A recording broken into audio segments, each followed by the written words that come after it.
Good sunny day to you today. What a weird weather we're having. Anyone in Ontario wondering what the heck is going on? Anyways, I'm not here to talk about the weather. I want to talk to you, in fact, about Maximum Achievement, the audiobook I've been listening to by Tracy. I'm listening to it for the second time now, and I actually have it in my Amazon cart right now to purchase the paperback copy of it because it is such a good book. I swear, if you only followed one single personal development book and you actually did what they suggested you do and followed it, I think this is the one that would improve all aspects of your life. And if you followed it, your life would be much better. So that's what I'm doing for the most part. I mean, it's a long listen. It's like 13 hours long, but it has phenomenal information. And I wanted to share some of that information with you. So I wrote some stuff down because, as I said, I'm listening to it right now. Soon I will have a copy of it in my hands, but that's not right now. And I wanted to talk to you today about the 7 laws of mental mastery. Okay? I'm going to talk about one law at a time. So this video is going to be about the law of control. So I don't know if anybody is like me, but my mind is what hangs me up, right? Like you get going on you get going and improving your habits, and it's going well, and then your mind is like, yeah, it's going too well, so you can just eat this box of cookies now instead of, going for a run or something. Like I always what is the word? I always bring myself down. I always sabotage. That's the word I was looking for. I always sabotage myself. Like it just is inevitable, it seems. So I'm trying to really focus on not backsliding, not sabotaging myself, and actually making good choices. And these 7 laws of mental mastery they provide you with like why, the reason why you do the things that you do even when you don't want to do them type thing. So I wanted to go over the law of control with you. And I'm just going to read it because I didn't memorize it. I just wrote it down last night. So this is by Tracy from Maximum Achievement. I highly suggest you get that book or audiobook or both. So good. So the law of control is you feel positive about yourself to the degree in which you feel you are in control of your life. And you feel negative about yourself to the degree to which you feel you are not in control, or that you are controlled by some external force, person, or influence. And I don't know if anyone else can relate, but I can relate to that so much. Like this recently, an example. Last week, I did horrible at accomplishing any of the tasks that I set for myself. I'm doing the 12-month year. I have weekly tasks that I want to accomplish, and I aim to accomplish 85% of those. And last week, I accomplished 18%, and it was just a horrible week, and there was no reason for it. Like, nothing crazy happened. It was just me feeling out of control, I think, or I don't know, but it was just, I don't know. But I definitely did not feel in control of last week. And fast forward to this week, where I made a conscious effort and just decided I am not going to let that happen again, and I am going to accomplish the task that I set it to do. And it's Thursday, and so far this week I have done just that, and I feel so much better. It's insane how good I feel this week compared to last week. So when you are actually doing what you set out to do, you feel way better. It's when you don't, or you feel like crap. At least that's my experience. So this is called the Locus of Control theory. And the locus of control theory states that most stress, anxiety, tension, and psychosomatic illness comes about as a result of the person feeling out of control or not in control in some important part of your life. Yeah. So he even gives an example in the book. If you feel, sorry, it's windy here and I'm trying to read this. If you feel your life is controlled by your debts, hang on a second, by your debts, or your boss, or your ill health, you will suffer stress, which manifests itself in anger, irritation, and resentment. If not dealt with, can lead to further illness. Sorry, I tipped you upside down. So your internal locus of control is that you are in charge of your own life. That's your internal locus of control.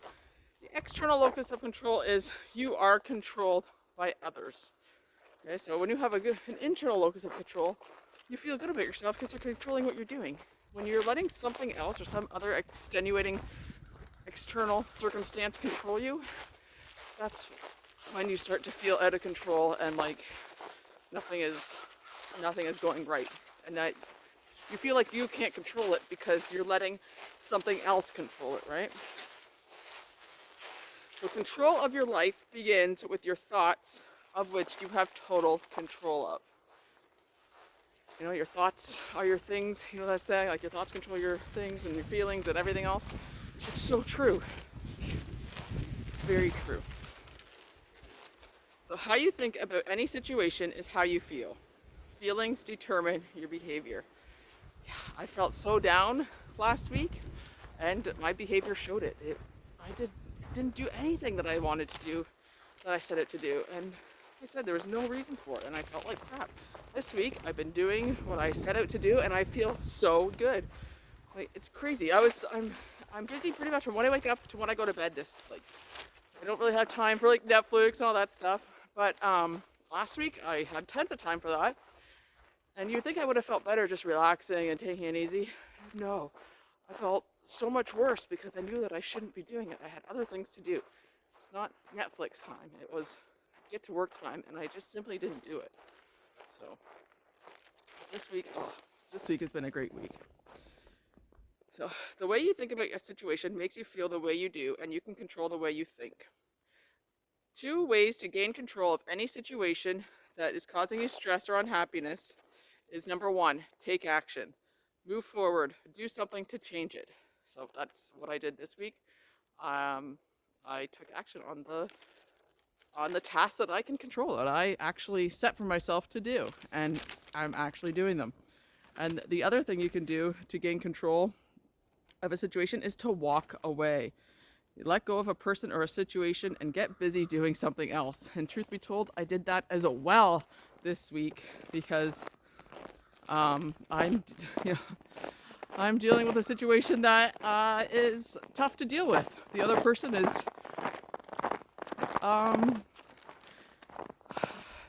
there's no nice way to say it. It's unpleasant to deal with. I'll just say it that way. And I've had to just do what I need to do on my side and forget about their side, because what it used to make me upset when they wouldn't do what they're supposed to do. But I've kind of accepted that is never going to happen. So I'm doing what I need to do on my side, and whatever they do is whatever they do. That's their decision, right, wrong, or indifferent. So that has also helped. I took action, and I just said, well, you know what? I can't control that other person. I can't control their actions. All I can do is control what I'm doing, and that's what I've done. Oh man, it feels really good. This final piece of advice is be decisive. Know exactly what you want. And to know exactly what you want is to have goals, right? So that's what has definitely kept me on track, because these tasks that I'm doing is I'm working towards my goals that I've set for myself. And I know what I want, and I'm working towards it. And that has definitely helped. Now, I'm having a good week this week. The trick is to keep it up and to keep it consistent, because that has been my problem. How old am I now? 41 years old, basically my whole life, 41 years. I'm very inconsistent. I'll start doing something, and then I'll just stop doing it. So the key is to keep going. So I better keep going, because I know how good I feel now and how rotten I felt just as recently as last week when I wasn't doing what I was supposed to be doing. So that is The Law of Control from the book Maximum Achievement by Tracy, and really hope that you purchase it. listen to it, get it from your library, something. It is such a good book, and it goes through like your whole life, like your goal setting and relationships with your spouse, with your kids, like has every aspect of your life in this book and how you can improve it. And it is very actionable. It's doable. Of course, it takes time, and you actually have to do it. But man, I highly recommend it. And I'll be going through more of these 7 laws of mental mastery as time goes on, because I think they're very valuable. And if you don't know that they exist, or there's things that you can do to help yourself, then like, what's the point? So I'm just trying to spread the word, I guess. You know, personal development is awesome and really, really worth it. Okay, so anyways, thanks for watching. I hope you got something out of this video. If you did, consider giving it a like, subscribe to the channel, and I'll see you tomorrow.